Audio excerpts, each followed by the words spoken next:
20 വർഷങ്ങൾക്ക് ശേഷം വീണ്ടും ഇതാ സൂര്യനിൽ നിന്നും ഭൂമിയെ ലക്ഷ്യം വെച്ച് സൗരക്കൊടുങ്കാറ്റുണ്ടാകുമെന്ന മുന്നറിയിപ്പുണ്ടായിരിക്കുന്നു. അമേരിക്കയിലെ നാഷണൽ ഓഷ്യാനിക് ആൻഡ് അറ്റ്മോസ്ഫിയറിക് അഡ്മിനിസ്ട്രേഷനാണ് ഇത് സംബന്ധിച്ചിപ്പോൾ മുന്നറിയിപ്പ് നൽകിയിരിക്കുന്നത്. ടാസ്മാനിയ മുതൽ ബ്രിട്ടൻ വരെയുള്ള പ്രദേശത്ത് ഇതിന്റെ പ്രഭാവം ആരംഭിച്ചതായും റിപ്പോർട്ടുകളുണ്ട്. ഇതിന്റെ ചിത്രങ്ങളടക്കം സമൂഹ മാധ്യമങ്ങളിൽ ഇപ്പോൾ വ്യാപകമായി ആളുകൾ പങ്കുവയ്ക്കുകയാണ്. ഇതിനു മുമ്പ് 2005 ജനുവരി 5-നാണ് ഇത്തരത്തിലൊരു മുന്നറിയിപ്പ് പുറപ്പെടുവിച്ചത്. ഇത്തവണ 2 മണിക്കൂർ സമയമെടുത്താണ് സൗരക്കൊടുങ്കാറ്റ് ശക്തി പ്രാപിക്കുക. ഭൂമിയുടെ കാന്തിക മണ്ഡലത്തിലെ മാറ്റങ്ങൾ മൂലം ഇന്റർനെറ്റ് സംവിധാനങ്ങളടക്കം തടസ്സപ്പെടാൻ സാധ്യതയുണ്ടെന്ന് തന്നെയാണ് മുന്നറിയിപ്പ് നൽകുന്നത്. മുൻകരുതൽ നടപടികൾ സ്വീകരിക്കണമെന്നും അധികൃതർ ഇപ്പോൾ ആവശ്യപ്പെടുകയാണ്. വളരെ വലിയ അളവിൽ സൗരജാല സൂര്യനിൽ നിന്നും പുറപ്പെട്ടിരിക്കുകയാണ്. നാസയടക്കം സ്ഥിതി നിരീക്ഷിക്കുന്നു.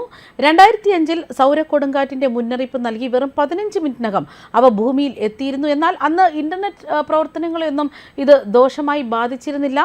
സൂര്യന് സമീപം സൃഷ്ടിക്കുന്ന കാറ്റ് മൂലം ഭൂമിയിൽ അനുഭവപ്പെടുന്ന അന്തരീക്ഷ ആഘാതങ്ങളാണ് സൗരക്കൊടുങ്കാറ്റുകൾ. ഇത് കാന്തിക മണ്ഡലത്തെ തടസ്സപ്പെടുത്തുകയും ഭൂമിയിൽ ജീവാപായത്തിന് പുറമെ നമ്മുടെ സാങ്കേതിക ഉപകരണങ്ങളായ GPS, വൈദ്യുത ട്രാൻസ്ഫോമറുകൾ എന്നിവയെല്ലാം തന്നെ തകർക്കുമെന്ന് തന്നെയാണ് റിപ്പോർട്ടുകൾ. 1859-ലാണ് അവസാനമായി വലിയൊരു സൗരക്കൊടുങ്കാറ്റുണ്ടാകുന്നത്.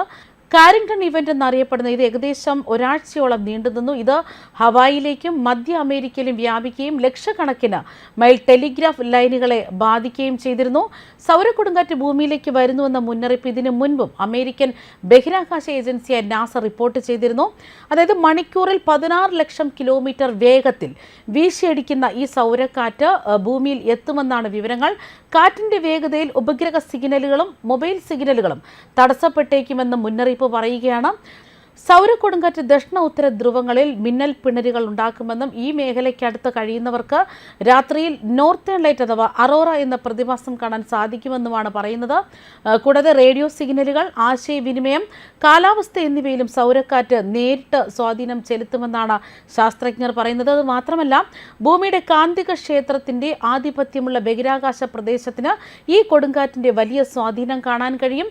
ഇത് ഭൂമിയുടെ ബാഹ്യ അന്തരീക്ഷത്തെ ചൂടാക്കുകയും ഉപഗ്രഹങ്ങളിൽ നേരിട്ട് സ്വാധീനം ചെലുത്തുകയും ചെയ്യും. GPS നാവിഗേഷൻ, മൊബൈൽ ഫോൺ സിഗ്നലുകൾ, സാറ്റലൈറ്റ് TV എന്നിവ തടസ്സപ്പെടുത്താനും സൗരക്കാറ്റിന് കഴിയും. വൈദ്യുത ലൈനുകളിലെ കറണ്ട് വർദ്ധിപ്പിക്കുകയും ചെയ്യും. എന്നിരുന്നാലും ഈ പറഞ്ഞ കാര്യങ്ങളൊക്കെ വളരെ അപൂർവമായി മാത്രമേ സംഭവിക്കുകയുള്ളൂ എന്നും ശാസ്ത്രജ്ഞർ പറയുകയാണ്. കാരണം ഭൂമിയുടെ കാന്തിക ക്ഷേത്രം അതിനെതിരെ ഒരു സംരക്ഷണ കവചമായി പ്രവർത്തിക്കുന്നതാണെന്നും അവർ വിശദീകരിക്കുകയാണ്.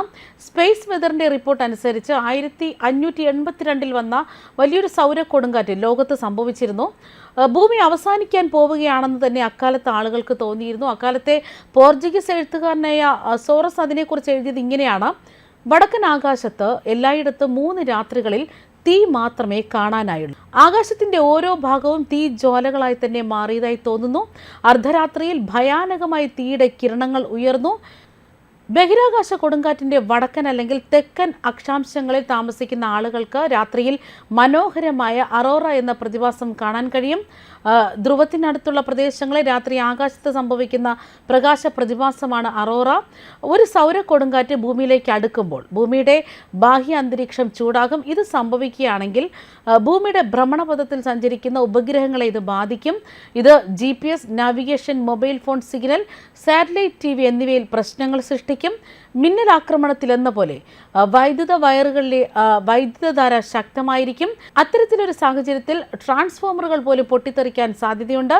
സാധാരണ മഴയ്ക്കൊപ്പമുള്ള മിന്നലാണെങ്കിൽ ഒരു സ്ഥലത്ത് അത് പതിക്കുകയും 1-2 ട്രാൻസ്ഫോമറുകളെ ഇത് ബാധിക്കുകയും ചെയ്യുകയാണെങ്കിൽ ഒരു സൗരക്കൊടുങ്കാറ്റിന് ഭൂമിയിലുടനീളം ട്രാൻസ്ഫോമറുകളുടെ പ്രവർത്തനം പൊട്ടിത്തെറിയിലൂടെ തടസ്സപ്പെടുത്താൻ തന്നെ കഴിയും. നേരത്തെ 1989, 1859 വർഷങ്ങളിലായി ഭൂമിയിൽ സമാനമായിട്ട് ഇത്തരത്തിലൊരു സൗരക്കൊടുങ്കാറ്റുണ്ടായിരുന്നു. 1989-ൽ കാനഡയിലെ ക്യൂബിക് സിറ്റിയിൽ ഒരു ചുഴലിക്കാറ്റ് മൂലം വൈദ്യുത വിതരണം 12 മണിക്കൂറിലേറെ തടസ്സപ്പെട്ടു. 1859-ൽ ഒരു ഭൗമകാന്തിക കൊടുങ്കാറ്റ് ഭൂമിയിൽ അനുഭവപ്പെട്ടിരുന്നു.